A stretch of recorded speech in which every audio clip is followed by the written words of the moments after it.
विधानसभा कैंट 390 से आपका बेटा सेवक कर्मठ जुझारू विधायक पद के प्रत्याशी श्रीकांत आर्या जी का चुनाव निशान चारपाई के सामने वाला बटन दबा के भारी से भारी मतों से विजयी बनाए। याद रहे ये चाचा चारपाई श्रीकांत आर्या, श्रीकांत आर्या।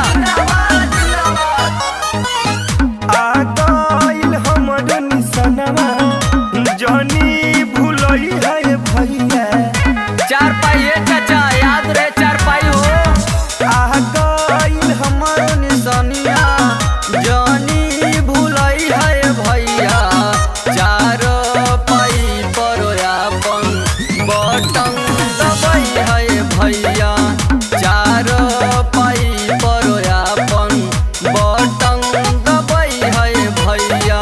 बनारस का जनता का चुनाव निशान चारपाई, विधानसभा कैंट 390 के सम्मानित जनता जनार्दन का चुनाव निशान चारपाई, श्रीकांत आर्या जी का चुनाव निशान चारपाई, माताओं बहनों का चुनाव निशान चारपाई, चाचा चाची का चुनाव निशान चारपाई का बटन दबाएं। बदला विचार सब ही चुन बीएमपी के बटन दबा दो सबे चल के चारपाई के भैया के विजयी बनाए। भैया का चुनाव निशान चारपाई।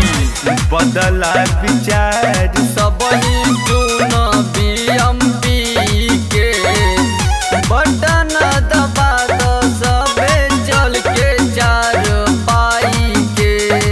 चाचा या चाची सबके बतिया बतई है भैया, चारपाई पर अपन बटन दबाई है भैया, चारपाई पर अपन बटन दबाई है भैया। ए चाचा ए चाची, दिनांक 7 मार्च के पोलिंग बूथ पे जाए के बाद खाना नंबर 7 के सामने चारपाई पर बटन दबाए, कैंट विधानसभा से श्रीकांत आर्या को विजयी बनाए। बहल बयार जीत के औरी तू बहावा, विधानसभा 390 से भैया के जीताओ। ये चाचा याद बनो बहल बयार